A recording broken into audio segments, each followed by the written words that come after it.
Hello, my dear students. Today your Vijay ma'am has brought character sketch of Evans. So the question can be describe Evans or what kind of person was Evans. Or they can also write a very simple like write character sketch of Evans. So my dear students, we'll begin like this. Evans is certainly the most dynamic character in the chapter. Evans Try an O-Level by author Colin Dexter. Evans, whose full name is James Roderick Evans, is a mastermind around whom the whole story revolves. तो बच्चों हम लोग story की beginning character sketch की beginning ऐसे करेंगे कि Evans हकीकत में सबसे पावरफुल, आप डायनामिक की जगह पावरफुल भी लिख सकते हैं कि इवांस एक पावरफुल डायनामिक कैरेक्टर है इस चैप्टर का, और इसका पूरा नाम है जेम्स रॉड्रिक इवांस, जो कि एक मास्टरमाइंड है और पूरी स्टोरी उन इवांस के चारों तरफ ही इर्द गिर्द ही घूमती है. सो सबसे पहला पॉइंट आप लिखिएगा, ही इज़ अ कंजीनिटल क्लेप्टोमेनिक. सो थोड़ा डिफ़िकल्ट लग रहा है ये लर्न करने में. अगर आप लोग कर पाते तो ज़रूर कीजिए, बट इन केस अगर आपको डिफ़िकल्ट लग रहा है तो आप ऐसे भी लिख सकते हैं, he has a habit of stealing by birth. I'll say again, he has a habit of stealing by birth. If you feel it is difficult, you can write like this also. So Evans is suffering from a mental illness. So जो Evans है उसको एक मानसिक रोग है, in which he has an uncontrollable desire to steal.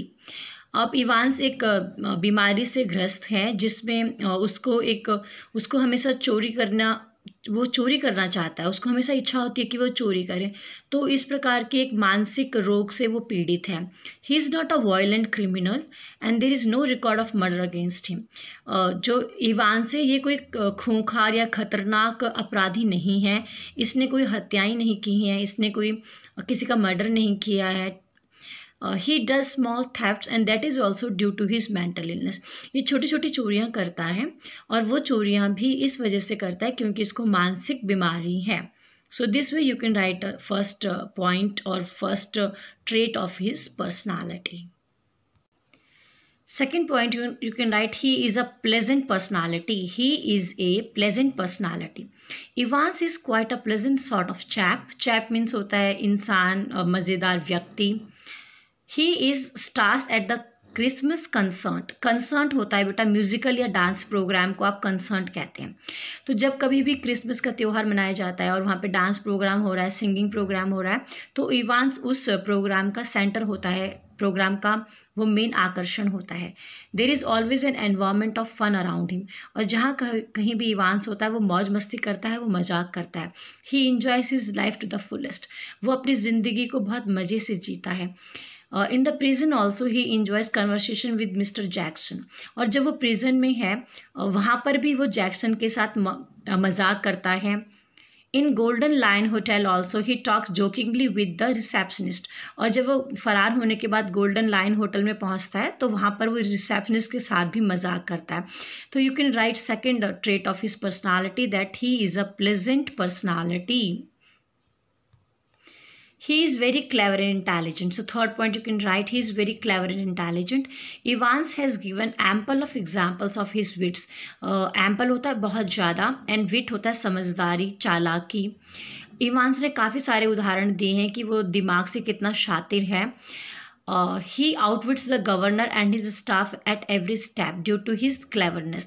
हर मौके पे वो गवर्नर को, जो ऑक्सफोर्ड प्रिजन का गवर्नर है उसको और उसके स्टाफ को हर मौके पे वो हराता है, अपनी चालाकी से उन्हें बुद्धू बनाता है. He is always a step ahead of these so called smart policeman that they become merely puppets in his hand. अभी जो पुलिसकर्मी अपने आप को इतने इंटेलिजेंट समझते हैं, इतने स्मार्ट समझते हैं, हमेशा इवांस इनसे एक कदम आगे रहता है और इन्हें नहीं पता कि ये इवांस के हाथों की कठपुतली हैं, क्योंकि प्लान के हिसाब से इवांस इन्हें अपनी मर्जी से चला रहा है. तो इवांस जैसे चाह रहा है उस तरीके से ही ये लोग उसके प्लान में ट्रैप हो जाते हैं. तो ये जो है अपने आप को इंटेलिजेंट समझ रहे हैं, लेकिन स्मार्ट समझ रहे हैं, लेकिन जो गवर्नर है और जो उसके स्टाफ हैं हकीकत में वो इवांस के हाथों की कठपुतली बन के रह जाते हैं. सो this is very nice point. So Evans has given ample of examples of his wits. He outwits the governor and his staff at every step due to his cleverness. He is always a step ahead of these so-called smart policemen that they become merely puppets in his hand.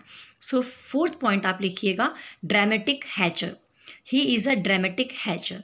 सबसे पहले dramatic word हमने यहाँ पे क्यों use किया है, क्योंकि जो प्रिजन होता है उसका जो कमरा होता है वहाँ पर भी वो जो चोट लगाने का ड्रामा कर रहा है कि उसने चोट पहुँचाई है इन्विजिलेटर को, वो भी एक तरीके से ड्रामा था. उसके बाद गोल्डन लायन जो होटल है वहाँ पर भी काफ़ी ज़्यादा ड्रामेबाज करता है वो गवर्नर के सामने. और हैचर होता है जो अपनी प्लानिंग करता है, जो बहुत सीक्रेटली बहुत तरीके से प्लान बनाता है. तो यहाँ पे जो इवान है वो एक ड्रामेटिक हैचर है, क्योंकि उसने बहुत अच्छे ढंग से बहुत समझ विचार करके अपने जेल से भागने का प्लान बनाया है. So this is very good point and very easy to learn, dramatic hatcher. Evans proves to be a good planner. Evan जो है वो एक बहुत अच्छा प्लानर है. He has planned his escape plan very well. उसने अपना एस्केप प्लान है, जो जेल से निकलने का प्लान है, फरार होने का प्लान है, एस्केप प्लान है, वो बहुत अच्छे ढंग से बनाया है अपने दोस्तों की मदद से. His escape plan seems so real that nobody suspects invigilator or van driver who are part of his escape plan. वो इतना अच्छा अपना escape plan उसने बनाया है और वो इतना रियल लग रहा है एग्ज़ाम वगैरह की, वो हकीकत में एग्ज़ाम देना चाह रहा है. किसी को मैकलरी जो कि इन्विजिलेटर है उसके ऊपर भी शक नहीं होता है, और जो एंड में वैन उसको लेने आती हैं इवान्स को, उस वैन ड्राइवर के ऊपर भी किसी को शक नहीं होता है. और ये सब इवान्स का जो एस्केप प्लान था, फरार होने का प्लान था, उसका ही पार्ट था. His accomplices and super intelligence help him in dramatic escape. तो उसके जो फ्रेंड्स होते हैं, accomplice होता है जो हमारे गलत काम में हमारा साथ देता है, तो उसके जो फ्रेंड्स होते हैं और उसकी जो इंटेलिजेंस है उसकी वजह से उसका ड्रामेटिक एस्केप हुआ है और बहुत अच्छे ढंग से वो चौथी बार भी जेल से फरार हो जाता है. So fifth point you can write, he is also called Evans the Break. So police कर्मी जो हैं वो उसको इवान्स द ब्रेक बुलाते हैं. Evan has been caught many times due to his stealing habit. अपनी चोरी की आदतों की वजह से इवान्स काफ़ी बार पकड़ा गया है. But he has escaped from the Oxford prison 3 times earlier because of his superior intelligence and presence of mind. और अपने इंटेलिजेंस की वजह से, अपनी समझदारी की वजह से, अपने मस्त दिमाग की वजह से वो ऑक्सफोर्ड प्रिजन से 3 बार फरार हो चुका है. That is why prison officers call him Evans the break. इसीलिए जो जेल के कर्मचारी हैं वो उसको इवान्स द ब्रेक बुलाते हैं. So it is clear that Evans is the best character in the story, who is pleasant, clever, jolly, witty and dramatic personality, winning the appreciation of the reader. READER. So and में हम ऐसे लिखेंगे कि Ivan जो है सबसे best character इस story में. वो प्लेजेंट है, मतलब उसका जो बात करने का स्टाइल है, उसकी जो पर्सनालिटी है वो बहुत अच्छी है, वो इंटेलिजेंट है, वो बहुत चतुर है. जॉली होता है जिसका दोस्ताना मिजाज होता है, जो मौज मस्ती करता है, that is called jolly. Witty मतलब जो अपनी समझ का काम करता है, सूझबूझ का काम करता है. और ड्रामेटिक जैसे कि गोल्डन लाइन होटल में भी ड्रामेबाज बना रहा था, ड्रामा कर रहा था, बातें कर रहा था. और इवन जेल से जब वो निकलता है तो वो भी उसका ड्रामेटिक एस्केप ही है. सो एंड में आप इस तरीके से लिखते हैं एंड आपका जो ये कैरेक्टर स्केच होगा that will be definitely scoring होगा. एंड आई होप कि आपको ये बहुत अच्छे ढंग से समझ में आया होगा. If you like the video you should share it with your friends. मेरा मकसद ये नहीं रहता कि आप लोग वीडियोस को लाइक कीजिए, there is no problem in that, but ज़रूर शेयर ज़रूर करो सो दैट आपके जो फ्रेंड्स हैं और जो स्टूडेंट्स हैं उनका भी स्कोरिंग बहुत अच्छा हो. Thank you.